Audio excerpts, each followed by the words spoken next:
अस्सलामु अलैकुम वरहमतुल्लाहि वबरकातुहू। जैसा कि आप लोगों को पता है कि हमारा अरबी लैंग्वेज कोर्स चल रहा है और एक नई बात का हम लोगों ने सिलसिला शुरू किया था। वो कौन सी थी? अस्माए मुतमक्किना और अस्माए गैर मुतमक्किना। उसमें से अस्माए मुतमक्किना की 14 अक़साम थी, उनके एराबी हालतों के साथ जो है ना हमने 14 की 14 अक़साम पढ़ ली। तो अब अस्माए गैर मुतमक्किना से पहले एक छोटी सी बहस है मुनसरिफ और गैर मुनसरिफ की। तो वो जो है ना इंशाल्लाह इख्तिसार के साथ जो है ना बगैर तफसील के जो है ना आप लोगों को समझा दी जाएगी इजमाली तौर पर, ठीक है, ताकि कुछ ना कुछ गैर मुनसरिफ के बारे में आप लोगों को इल्म हो जाए कि भाई गैर मुनसरिफ होती क्या चीज़ है। अब ये आप लोग जो है ना ज़हन में रख लो कि एक होता है मुनसरिफ और एक होता है गैर मुनसरिफ। अब जो गैर मुनसरिफ है ना इसके 9 असबाब हैं। कितने? 9 असबाब। कौन कौन से? अदद, वस्फ, तानीस, मारिफा, उजमा, जमा, तरकीब, वज़न फ़ेल और अलिफ व नून ज़ाइदतान। ये 9 असबाब हैं इसके, ठीक है। तो अब जो है ना कह रहे हैं कि कोई ऐसा कलिमा हो कि जिसके अंदर इन 9 असबाब में से कोई 2 सबब या कोई एक ऐसा सबब जो 2 असबाब के कायम मकाम हो, अगर पाया जाए, ठीक है, तो वो इसम क्या होगा? गैर मुनसरिफ होगा, ठीक है। तो अब इसम का मुनसरिफ गैर मुनसरिफ होने का मतलब क्या है? ये इसके हुक्म से पता लगेगा। अब गैर मुनसरिफ का हुक्म क्या है उससे आप लोगों को जो है ना मालूम हो जाएगा कि भाई इसम का मुनसरिफ होना और गैर मुनसरिफ होना, इससे हमें फायदा क्या हासिल है। गैर मुनसरिफ का हुक्म यह है कि गैर मुनसरिफ पर ना कसरा आता और ना ही तनवीन, ना कसरा आते और ना ही तनवीन, यानी गैर मुनसरिफ के नीचे एक जेर या 2 जेर कभी नहीं आएंगी। इसी तरीके से 2 ज़बर 2 जेर 2 पेश कभी नहीं आएंगी, ना तनवीन आएगी और ना कसरा आएगा, ठीक है। और दूसरी बात, 2 हुक्म है गैर मुनसरिफ के। और दूसरा हुक्म क्या है कि गैर मुनसरिफ, अव्वल बात तो यह है कि ना मुजाफ होता ना उस पर अलिफ लाम दाखिल होता। लेकिन अगर ऐसा हो जाए कि गैर मुनसरिफ मुजाफ भी हो जाए या उसके ऊपर अलिफ लाम दाखिल हो जाए, तो फिर कहते हैं कि भाई जो है ना हालत जर्री के अंदर उस पर कसरा है। वैसे तो एराब क्या है कि हालत जर्री में उसका एराब जब कसरा आ नहीं सकता तो फिर हम उसका एराब हालत जर्री में क्या पढ़ लेते हैं? रफा के साथ, ठीक है। जैसे 14 अक़साम में हम लोगों ने पढ़ा था, यानी हाजा अहमदु रअयतु अहमदा मररतु बी अहमदी नहीं पढ़ा था, मररतु बी अहमदा पढ़ा था, सही है। तो वो कह रहे हैं कि अगर गैर मुनसरिफ मुजाफ हो जाए या इस पर अलिफ लाम दाखिल हो जाए तो फिर क्या होगा कि जो है ना ये गैर मुनसरिफ के नीचे जो है ना फिर जेर आ सकती, ठीक है। जैसे अब मसाजिद, ठीक है। अब जो है ना ये मसाजिद का लफ्ज गैर मुनसरिफ है, मसाजिद का लफ्ज गैर मुनसरिफ है। अब अगर ये मसाजिद का लफ्ज मुजाफ हो जाए, ठीक है, या इसके ऊपर अलिफ लाम दाखिल हो जाए, तो अब क्या होगा कि जो है ना इसके नीचे कसरा आ जाएगा, सही है। तो ये तो हो गए गैर मुनसरिफ के 2 हुक्म। अब आप लोगों को जो है ना इसके इजमाली तौर पर यहाँ पे हुक्म जो है ना ऊपर हेडिंग के तौर पर लिख देता हूँ ताकि ये हुक्म आप लोगों के ध्यान में रहे कि भाई गैर मुनसरिफ का हुक्म क्या है। हेडिंग तो आ गई हमारी कि भाई मुनसरिफ और गैर मुनसरिफ, गैर मुनसरिफ, सही है। ये तो हो गई हमारी हेडिंग कि भाई मतलब इस लेक्चर में जो हमने पढ़ना है वो ये पढ़ेंगे, सही है। अच्छा जी, अब गैर मुनसरिफ का हुक्म क्या है वो लिख देता हूं। गैर मुनसरिफ का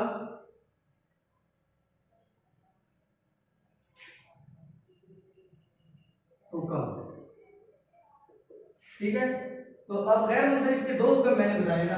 अब पहला हुक्म क्या है कि गैर मुनसरिफ पर ना कसरा आता, कसरा आएगा और ना ही तनवीन, और ना ही तनवीन। तनवीन का मतलब तो पता है ना कि भाई 2 ज़बर 2 जेर 2 पेश को कहते हैं, ठीक है। अच्छा, दूसरा हुक्म क्या है कि अगर गैर मुनसरिफ मुजाफ हो, अगर गैर मुनसरिफ मुजाफ हो या उस पर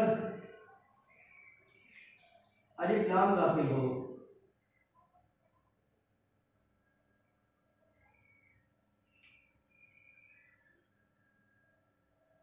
तो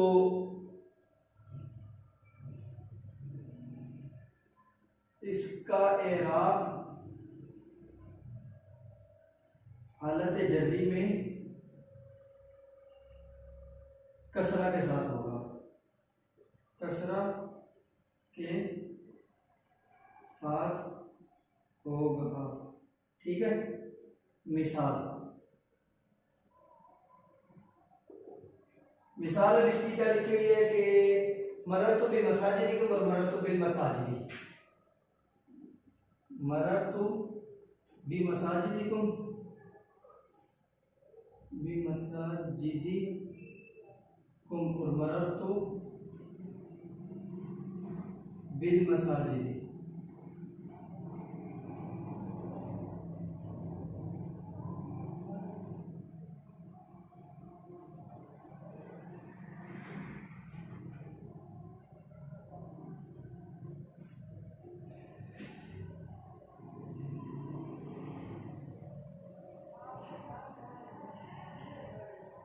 तो ये आप जो है ना देख लो, ये आप लोगों ने जो है ना सेल कर, सही है।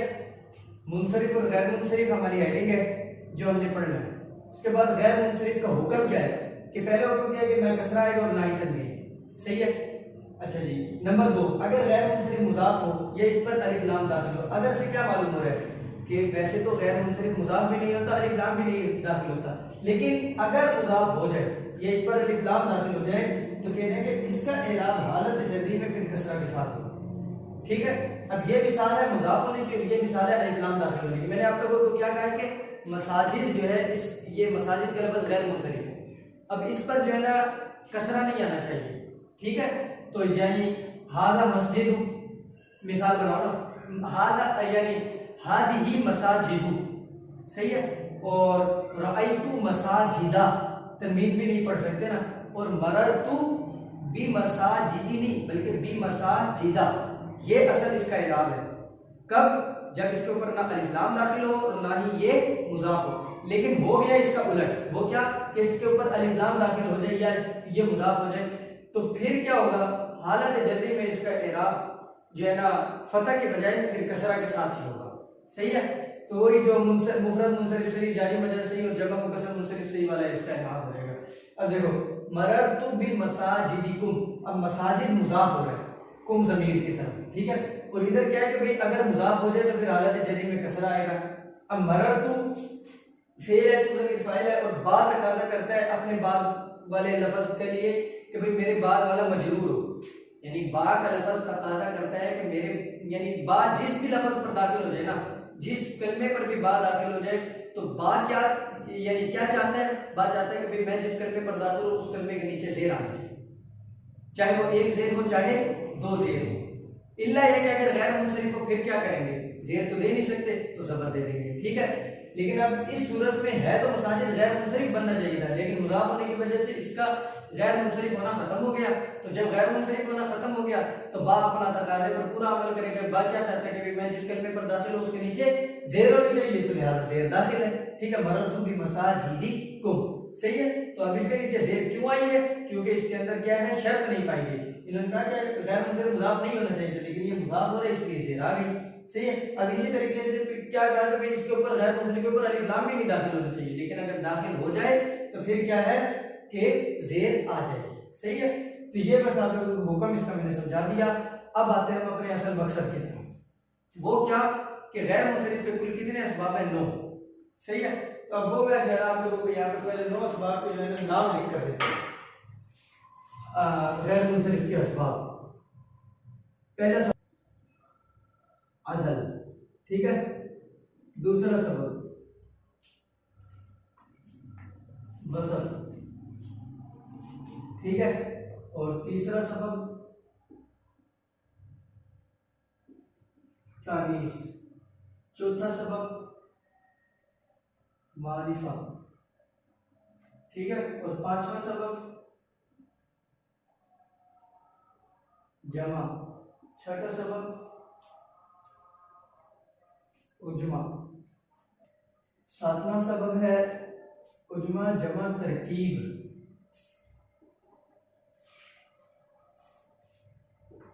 और आठवां सबब वज़न फ़ेल।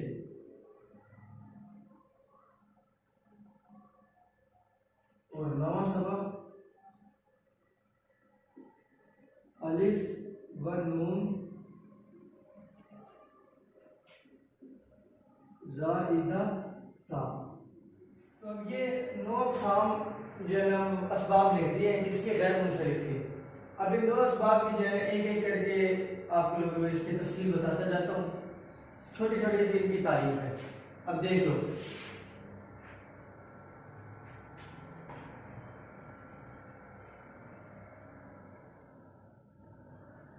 अब ये जो पहला सबब है अदल, अदल की तारीफ क्या है?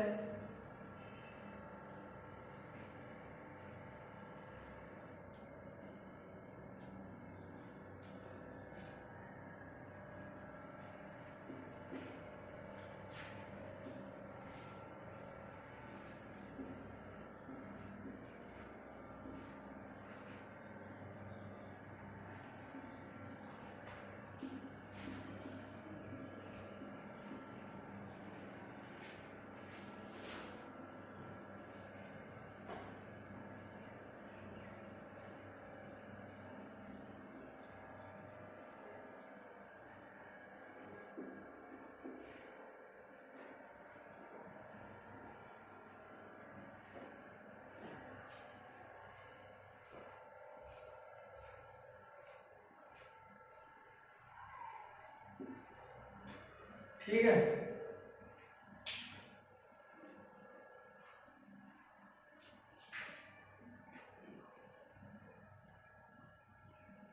बल्कि ये इसकी जगह ये कर लो कि उमर हो, ये असल में आमिर हो था, ये असल में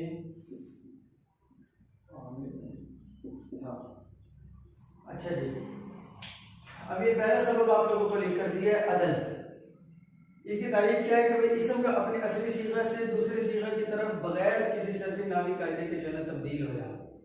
ठीक है, अब ये देखो, ये उमर, अब एक लफ्ज़ है, अब उमर के अंदर जो है हमने इजाफा कर दिया, अलिफ का इजाफा करके जो है आमिर बना दिया। अब उमर से आमिर कैसे बनाया, इसका कोई सर्फी नामी कायदा नहीं है, किसी कायदे के तहत हमने उमर को आमिरुन नहीं बनाया। ठीक है, बल्कि ऐसे ही जो है बल्कि इसको जो है ना उमर को मातूल कर दिया गया है आमिर की तरफ। सही है, तो अब समझ लगे कि भाई इसम का अपने असली सीगा से किसी दूसरे सीगा की तरफ बगैर किसी कायदे के तब्दील हो जाना अदल होगा। ठीक है, और वसफ किसे कहते हैं?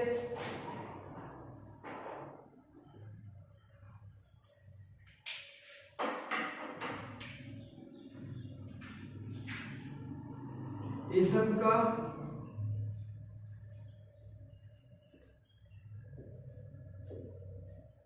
ठीक है, मिसाल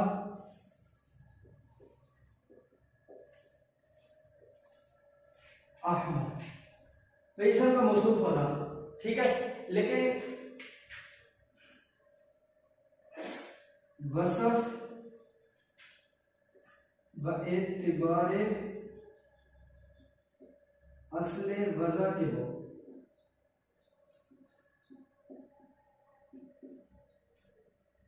ठीक है, अच्छा जी, अब ये देखो कि वसफ की तारीफ क्या लिखी कि इसम का मौसूफ होना, और दूसरी शर्त क्या लिखी कि वसफ बएतिबारे असले वज़ा के हो। ठीक है, मिसाल इसकी अहमद। अब इसकी तारीफ थोड़ी सी समझ लो, वो ये है कि वसफ आप लोगों को पता है कि भाई कोई एक ऐसा इसम हो कि जिसके अंदर वस्फी माना, कोई चाहे अच्छाई वाला चाहे बुराई वाला, कोई भी वस्फी माना जो है ना उसके अंदर पाया जा रहा है। ठीक है, नंबर 1 बात। नंबर 2 क्या है कि उसके अंदर अच्छाई वाला माना या बुराई वाला माना जो है ना असले वज़ा के एतबार से पाया जाए। असले वज़ा के एतबार से पाए जाने का क्या मतलब है कि यानी जिस वक्त वो लफ्ज़ ईजाद हुआ उसी वक्त से उसके अंदर जो है ना अच्छाई वाला या बुराई वाला माना पाया जा रहा था। ठीक है, अब मिसाल जैसी मैंने इसकी अहमर। ठीक है, अहमर कहते हैं सुर्ख, लाल को। सही है, अब ये देखो, ये अहमर का लफ्ज़ जब इजाद हुआ था तो उसी वक्त से, इजाद होने का मतलब ये कि शुरू के अंदर जो है ना अहमर का लफ्ज़ लाल ही कलर पर जो है ना लाल ही रंग पर बोला जाता था, अहमर। ठीक है, लाल को अहमर ही कहा जाता था। लेकिन अब मिसाल के तौर पे अगर कोई शख्स किसी का नाम रख दे, अहमर होता है, ठीक है, तो अब जैसे कोई शख्स किसी का नाम रख दे अहमर, तो अब उस नाम रखने की सूरत में उसके अंदर फिर वसफ सबब नहीं होगा। ठीक है, बल्कि अब इसको क्या किया, वसफ से मुंतकिल कर दिया किसकी तरफ, अलम की तरफ। ठीक है, तो शर्त समझ लगी कि भाई उसके अंदर जो है ना वस्फ, यानी वो असल वजह के एतबार से वसफ हो, उसके अंदर वस्फी माना असल के एतबार से पाया जा रहा हो, यानी जब उसकी वजह हुई थी लफ्ज की तो उसी वक्त से उसके अंदर वस्फी माना पाया जा रहा हो।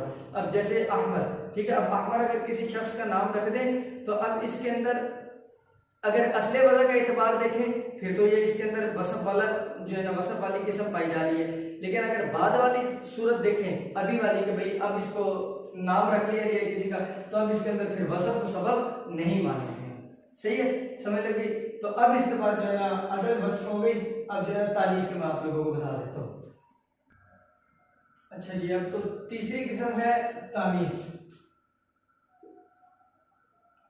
ठीक है, तानीस यानी इसम का मुअन्नस होना, इसम का मुअन्नस होना। अब इसकी कुल जो है 4 किस्में हैं। ठीक है, इसकी 4 किस्में हैं। नंबर 1 तानीस बित्ता,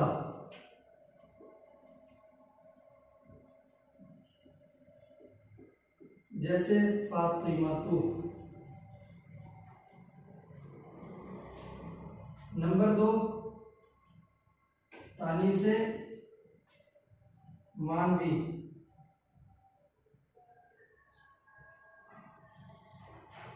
ठीक है, जैसे ज़ैनबु। और नंबर 3 तानीस ब अलिफ मकसूरा,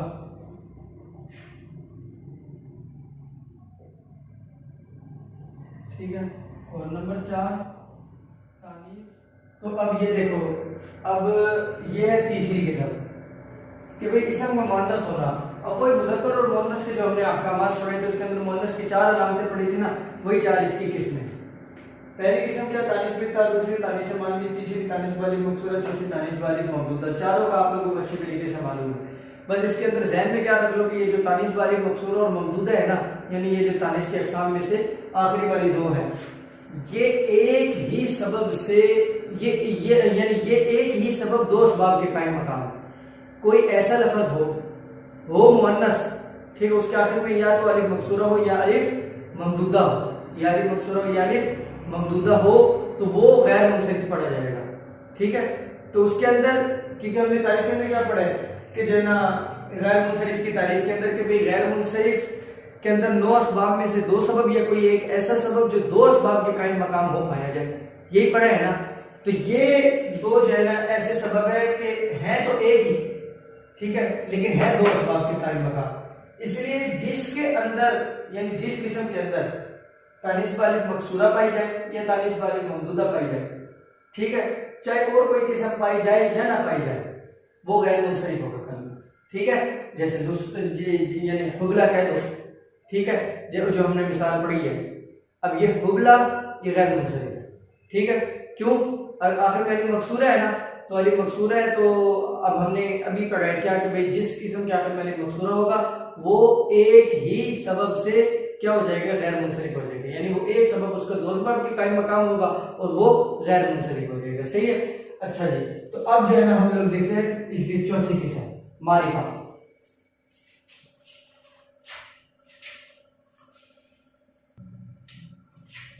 अब ये चौथी किस्म मारिफा।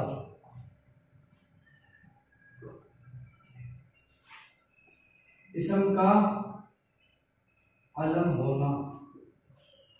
ये सारी चीजें आप लोगों ने तकरीबन पहले इसमें से अक्सर चीजें पढ़ी हुई हैं, वही जो मारिफा के एग्जाम में पढ़ी थी ना, तो ये मारिफा के एग्जाम में नहीं पढ़ा था अलम, तो वही है।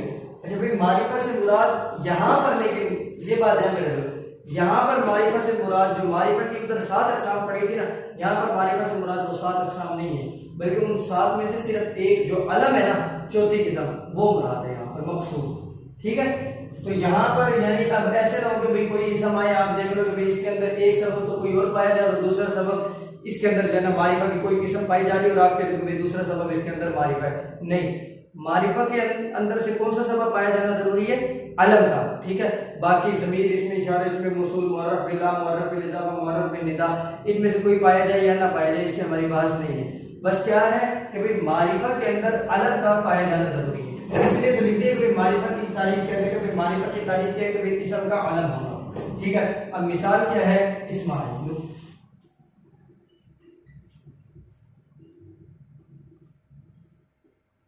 ठीक है, अब इस्माइल, अब ये आलम है ना, तो अब ये क्या है कि भाई यानी ये गैर मुनसरिफ की अक़साम में से होगी, चौथी किस्म। सही है, तो यहाँ पर जो है ये हमारी अब 4 किस्में मुकम्मल होगी।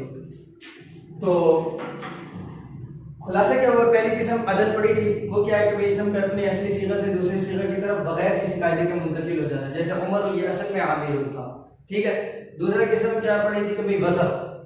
नंबर 1 ये कि इसम का मौसूफ होना, नंबर 2 उसके अंदर वस्फी माना असली वज़न के एतबार से हो। ठीक है, अच्छा, नंबर 3 क्या पड़ी थी? तानीस। इसकी कुल 4 किस्में। ठीक है, जो 4 किस्में उसके अंदर तीसरी और चौथी किस्म अली मकसूरा और अली ममदूदा वाली, ये एक ही सबब इनका जो है दो असबाब की कायम मकाम है, यानी किसी कलिमे के अंदर अली मकसूरा या अली ममदूदा पाया जाए तो वो कलिमा एक ही सबब से गैर मुनसरिफ हो जाएगा। ठीक है, अच्छा जी, चौथी किस्म क्या पढ़ ली हम लोगों ने? अभी मारिफा। और मारिफा की जो हमने पीछे अक़साम पढ़ी है, भाई मारिफा की 7 किस्में थी, तो यहाँ पर मारिफा से वो 7 किस्में मुराद नहीं है, बल्कि क्या है कि मारिफा से सिर्फ कौन सी किस्म मुराद है? चौथी किस्म कौन सी? अलम, वो मुराद है। सही है, तो अब ये हो गई हमारी 4 किस्में। यहाँ पर जो मुनसरिफ और गैर मुनसरिफ के अहकाम चल रहे हैं, तो इसमें हम लोगों ने जो है ना आधा तकरीबन जो है ना हम लोगों ने बहस पढ़ ली। तो अब आधी बहस जो है ना इंशाल्लाह अगले लेक्चर में पढ़ेंगे, तो उसके अंदर जो है फिर आधी बहस पढ़ के तो ये मुनसरिफ और गैर मुनसरिफ के हमारे अहकाम मुकम्मल हो जाएंगे।